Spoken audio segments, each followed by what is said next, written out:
طيب خلينا الأول نشوف ايه موضوع الشاشة اللي مش بتتكسر وبعدين نبدأ المراجعة بتاعتنا. هل فعلا شاشة اونر اكس اي مش بتتكسر؟ الإجابة بكل وضوح لا، بتتكسر طبعا. مفيش حاجة اسمها شاشة ازاز مش بتتكسر، والدليل انك هتلاقي اختبارات كتير اتعملت على الشاشة، في منها اللي كسر الشاشة او عمل فيها خلل، وفي منها اللي الشاشة استحملت فيه وطلعت سليمة. الحكاية كلها ان الازاز المعمولة منه شاشة اونر اكس 9A سمكه اكبر شوية من باقي الموبايلات، بالتالي احتمال ان الشاشة تتكسر او يحصل لها حاجة لو الموبايل وقع منك هيكون اقل. طيب هل ده في حد ذاته ميزة قوية في الموبايل؟ طبعا ميزة قوية ان الشاشة تستحمل اكتر من العادي، ده غير ان الموبايل فيه مميزات تانية كتير زي ما هنشوف مع بعض في الفيديو النهاردة. المهم انك ما تشتريش الموبايل على اساس ان دي شاشة مش هتتكسر. طيب نبدأ بقى مراجعتنا واللي هنقول فيها كل حاجة عن الموبايل. سعر اونر اكس 9A في الامارات وقت نزول الفيديو حوالي $350. انا جربت الموبايل لمدة اسبوع تقريبا، وفي الفيديو ده هقسم لك المراجعة كالتالي. هقول لك في البداية على اقوى 6 مزايا عجبوني في الموبايل، وبعدين هقول لك تجربتي مع حاجات مهمة زي البطارية والشبكات وصور الكاميرات، وفي الاخر هقول لك على 7 عيوب او 7 حاجات ممكن ما تعجبكش في اونر اكس 9A.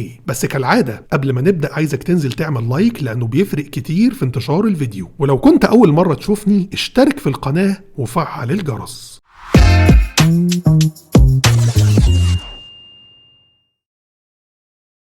لو هتشتري الموبايل او هتشتري اي حاجة من موقع نون استخدم اكواد الخصم بتاعتنا واللي هتديك خصم اضافي. لو بتشتري من نون مصر اكتب DY5، ولو بتشتري من نون السعودية او الامارات اكتب RA4. هنبدأ بالمزايا القوية، وأول ميزة لازم نتكلم عنها هي التصميم. الحقيقة تصميم الموبايل ممتاز في السعر ده من حيث كل حاجة. واجهة أمامية مثالية بحواف قليلة ومتماثلة من كل الجهات، مفيش حافة سفلية كبيرة، مع نوتش بانش هول في المنتصف بحجم صغير جدا. كمان الشاشة هنا كيرفد أو منحنية الأطراف، وده زي ما قلنا قبل كده بيدي شياكة مع زحلقة الأيقونات، ولكن الانحناء هنا بسيط 45 درجة. نيجي بقى لتصميم الظهر اللي اونر خدته من موبايلاتها الرائدة أو الفلاج شيب. شكل الظهر هيفكرك بسلسلة اونر ماجيك. اللون الاخضر اللي معانا بيدي انعكاسات جميلة مع الضوء، وملمس الظهر في اللون ده بيبقى مصنفر او خشن شوية، وده بيبقى افضل علشان البصمات او الخدوش. فريم الكاميرات عبارة عن دايرة مفرغة متوزع فيها 3 كاميرات والفلاش، وده نفس تصميم سلسلة الماجيك. ولكن مش بس شكل الموبايل هو اللي خلانا نحطه في المزايا القوية. اونر من ساعة ما عملت اونر 70 قدروا يعملوا سمك قليل 7.9 مللي رغم وجود شاشة كيرفد. ده غير كمان ان وزن الموبايل خفيف 175 جرام رغم كبر حجم الموبايل والبطارية، بالتالي مسكة الموبايل في الايد سهلة وخفيفة جدا. الحقيقة تصميم اونر اكس 9A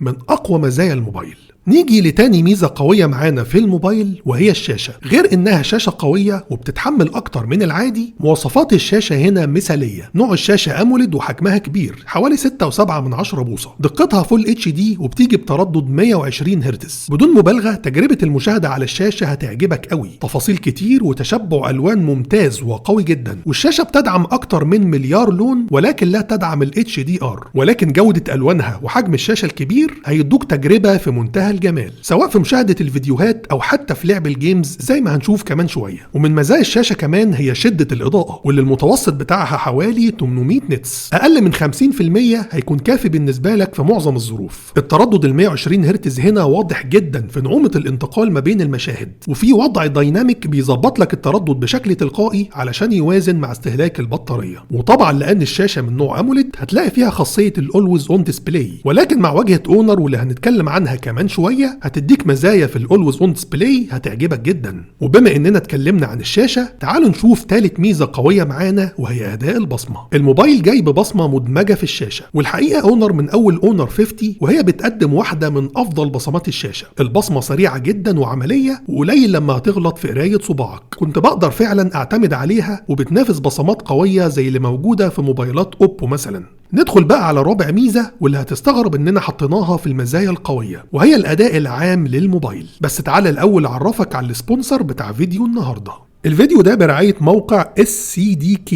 ده موقع بيبيع نسخ ويندوز واوفيس وبرامج والعاب باسعار بسيطة جدا، ده غير انهم عاملين عروض قوية بمناسبة الفالنتاين وبيدوك خصم بيوصل ل 18%، وكمان خدنا منهم كود باسم بيبو هيديك خصم 25%. تقدر تاخد بيه نسخة ويندوز 10 برو اصلية بسعر $16 فقط زي ما هنشوف مع بعض دلوقتي. ده غير انك تقدر تعمل لها تحديث مجاني لويندوز 11، وفي طرق دفع كتير زي كارت الفيزا او الماستر كارد او حتى عن طريق الباي بال. طبعا اللي انت بتشتريه من الموقع هو كود التفعيل واللي بيعمل اكتيفيشن لنسخة الويندوز وبيخليها شغالة بشكل رسمي وطبيعي جدا، وبيجي لها كمان تحديثات مستمرة من مايكروسوفت. كمان هتلاقي على الموقع نسخة اوفيس 2016 برو، وتقدر عن طريق الكود بتاعنا بيبو انك تاخد خصم 25% زي ما قلنا، وتاخدها بسعر $28 فقط. بس خد بالك الكود بتاعنا شغال لفترة محدودة. طبعا الموقع عليه حاجات كتير غير الويندوز والاوفيس، وهتلاقي الروابط كلها تحت الفيديو. المعالج اللي موجود في اونر اكس 9A هو سناب دراجون 695 مع 8 جيجا رام. لو عايز تعرف مستوى المعالج فهو اقوى شويه من سناب 720G، ويساوي في القوه تقريبا سناب 765. طيب هل ده اقوى معالج في السعر ده؟ الاجابه لا. معظم الموبايلات في نفس السعر بتقدم يا اما سناب 778G يا اما دايمنستي 1080، والمعالجين اقوى منه، وده واضح على تقييمات انتوتو. بس مش معنى الكلام ده انه معالج ضعيف، لا خالص. بص علشان تفهم اونر عامله زي سامسونج، مش بتديك اقوى معالج في السعر ولكن بتضمن لك اداء سلس ومستقر، وده اللي بتقدمه واجهه اونر وهي ماجيك 6. الحقيقه ومن خلال تجربتي اونر في طريقها انها تنافس اوبو في افضل واخف واجهه موبايل. التصفح وفتح التطبيقات بيتم بسرعه، لكن الغريب انها سريعه وفي نفس الوقت فيها انيميشنز ومزايا كتير جدا. تجربه الاداء فعلا هتعجبك، ورغم ان المعالج مش مخصص قوي للالعاب لكن هيديك اداء سلس مع اعدادات جرافيك عاليه. PUBG شغاله لحد الترا فريم ريت، وكول اوف ديوتي شغاله لحد ماكس فريم ريت، وادائهم قوي ومستقر مفهوش اي مشكله. اما الميزه الخامسه القويه معانا في اونر اكس 9A هي البطاريه، ومش قصدي هنا الحجم مع انه كبير 5100 ملي امبير، ولكن انا اقصد معدل استهلاكها. انا ما قدرتش اعرف هي ادتني كام ساعه شاشه مفتوحه، ولكن باستخدام فوق المتوسط وعلى تردد شاشه عالي وتصوير صور كتير ولعب حوالي ساعه جيمز، الموبايل قعد معايا يومين كاملين بشحنه واحده، وده معدل استهلاك ممتاز. طبعا اللي عمل كده حاجتين: اولا دقه المعالج 6 نانومتر بالتالي موفر جدا للطاقه، تاني حاجه واجهه اونر بتشتغل بشكل يوفر في استهلاك البطارية. وصلنا لاخر ميزه قويه معانا، وهي الامكانيات اللي بيديها لك الموبايل في تصوير الفيديو، واللي هنشوفها مع بعض دلوقتي، لكن بعد ما نشوف تجربه التصوير.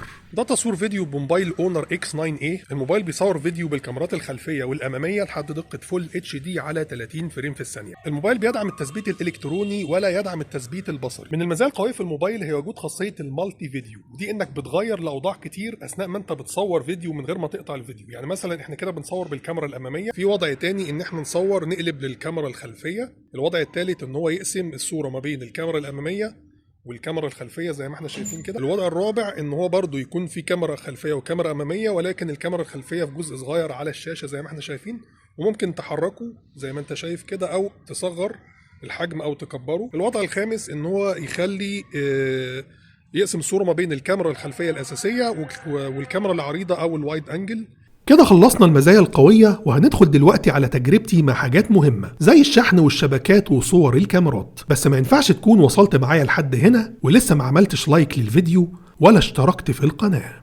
هنبدأ الأول بزمن الشحن. اونر اكس 9A جاي بقدرة شحن 40 واط، والشاحن جاي مع الموبايل في العلبة. بيشحن البطارية من 0 لحد 100% في حوالي ساعة، وده وقت مش الأفضل ولكن معقول مش وحش. ندخل بقى على حاجة مهمة وهي تجربة إجراء المكالمات. أولا شبكة المكالمات كانت شغالة معايا بشكل كويس جدا، والموبايل طبعا بيدعم شبكة ال 5G لو كانت موجودة في البلد اللي انت عايش فيها. صوت سماعة المكالمات عالي قوي، كنت أحيانا بحتاج أوطيه درجة أو 2. الموبايل كمان فيه مايك للضوضاء واللي بيساعد في إن الصوت يوصل للي بيكلمك بشكل اوضح لو كنت بتتكلم في مكان دوشه. استشعار التقارب في الموبايل شغال سوفت وير، مفيش مستشعر حقيقي راكب في الموبايل، ولكن كان شغال معايا بشكل كويس جدا طول فتره التجربه وما كانش بيعلق. بمناسبه بقى الشبكات، تعالوا نشوف شبكه الواي فاي. الموبايل شغال بنظام واي فاي 5، اداؤه مستقر وبيلقط من على مسافات كويسه، يعني زي معظم الموبايلات، مش بيقدم اداء مختلف او افضل. خاصيه NFC موجوده في الموبايل واللي بدا يكون ليها استخدامات كتير دلوقتي. ده غير ان الموبايل جاي معاه في العلبه كل حاجة ممكن تحتاجها. الشاحن طبعا مع كابل الشحن، سماعة ومعاها كونفرتر تايب سي، كفر يحمي الظهر، سكرين بروتكتور ملزوق على الشاشة. وصلنا لآخر حاجة معانا قبل ما نقول العيوب، وهي صور الكاميرات. الكاميرا الخلفية الأساسية دقتها 64 ميجا بكسل، بتدي تفاصيل كتير ومعالجة ألوان مشبعة، ولكن اللون بيبقى أفتح شوية من الحقيقة. يعني دي مثلا مقارنة مع اونر 70